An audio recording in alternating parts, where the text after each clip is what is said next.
Hello everyone, welcome to global innovative classes. आज हम करने वाले हैं चैप्टर थर्मोडायनेमिक्स का शुरू। तो चलिए शुरू करते हैं। थर्मोडायनेमिक्स क्या होता है? Thermodynamics it is a branch of science that deals with the different form of energies and their conversion. ये एक ऐसी ब्रांच है साइंस की या केमिस्ट्री की कह सकते हो, जो किससे डील करती है?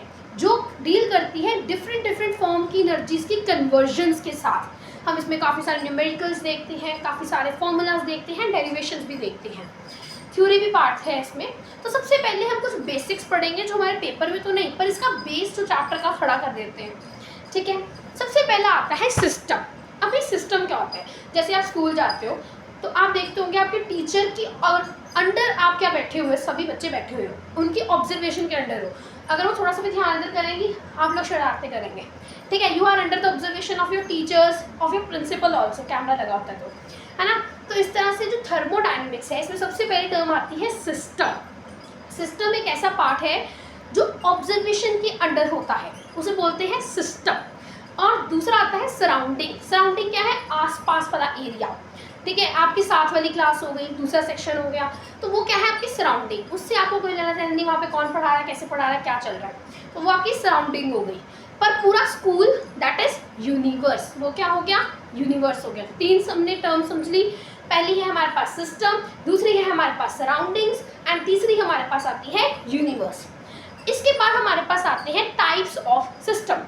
तीन टाइप के सिस्टम हम पढ़ेंगे, that is open system, next आता है क्लोज सिस्टम, उसके बाद आता है आइसोलेटेड सिस्टम।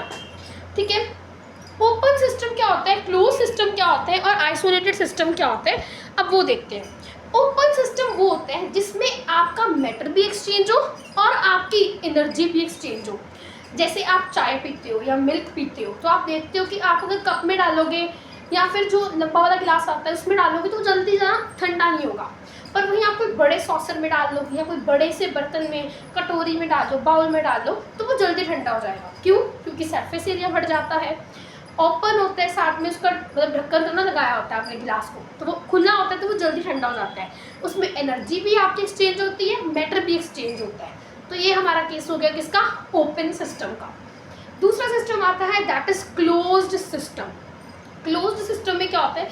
जैसे हमारे हमने देखा होगा कि दूध को उबाला आना होता है, तो मम्मा क्या करते हैं, जो हमारा कंटेनर है दूध वाला, जो बर्तन है, उसके ऊपर ढक्कन रख देते हैं कि जल्दी आ जाए। उससे क्या होगा? आपका मैटर एक्सचेंज नहीं होगा कि एनर्जी एक्सचेंज नहीं होगी।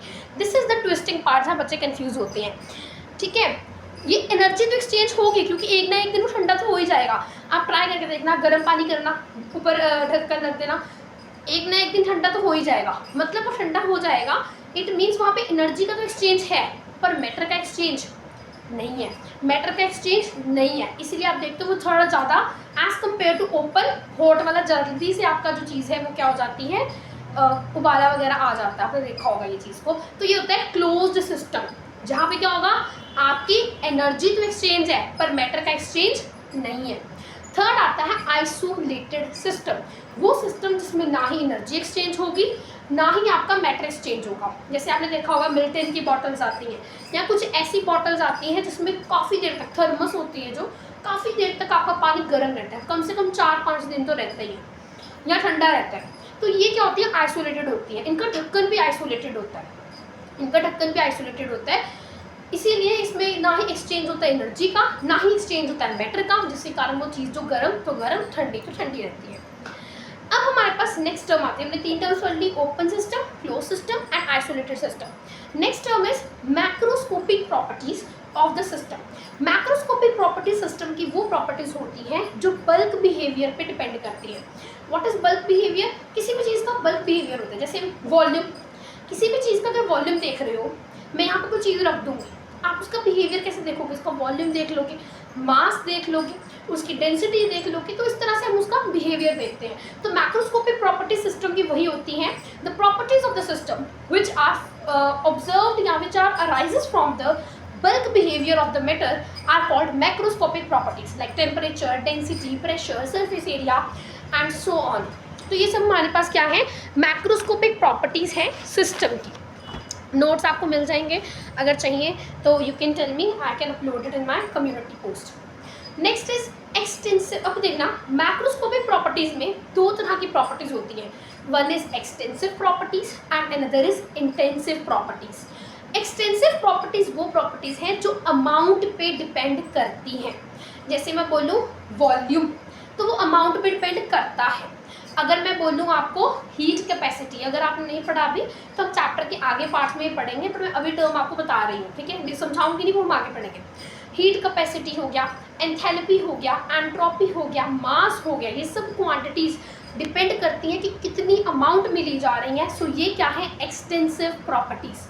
वो प्रॉपर्टीज़ जो अमाउंट पे डिपेंड नहीं करती उन्हें बोलते हैं इंटेंसिव प्रॉपर्टीज़। वो कौन सी प्रॉपर्टीज़ हैं, जैसे टेम्परेचर हो गया, रिफ्रैक्टिव इंडेक्स हो गया, वेपर डेंसिटी हो गया, क्लियर, प्रेशर हो गया। अब हम कहेंगे, आपके दिमाग में इतना तो आया होना चाहिए कि प्रेशर कैसे आपका इंटेंसिव हो सकता है, क्योंकि प्रेशर का फॉर्मूला होता है फोर्स अपॉन एरिया। फोर्स आपकी क्या है, फोर्स आपकी मैम एक्सटेंसिव है और आपका एरिया भी एक्सटेंसिव है। हाँ जी, ऐसा होता है। क्यों, क्योंकि अगर दो ऊपर नीचे एक्सटेंसिव प्रॉपर्टीज़ की रेशो होती है तो दोनों को मिला के हम इंटेंसिव बोलते हैं। जैसे कि मोल फ्रैक्शन, मोल फ्रैक्शन क्या होता है, moles of compound divided by total moles, दोनों क्या है, एक्सटेंसिव एक्सटेंसिव, तो मिलके क्या बन गई आपकी जो मोल फ्रैक्शन है, इंटेंसिव। मोल तो आपका एक्सटेंसिव है पर मोल फ्रैक्शन क्या बन गई, इंटेंसिव। प्रेशर इंटेंसिव, इंटेंसिव बन गई क्योंकि एरिया और फोर्स क्या है, दोनों ही एक्सटेंसिव हैं। क्लियर। आज का टॉपिक यहीं पे ख़त्म कर रहे हैं। नेक्स्ट क्लास में हम पढ़ने वाले हैं और कुछ इंपॉर्टेंट टर्म्स, धीरे धीरे न्यूमेरिकल्स तक पहुंचेंगे, चैप्टर कवर करेंगे। तब तक के लिए like share subscribe to my channel.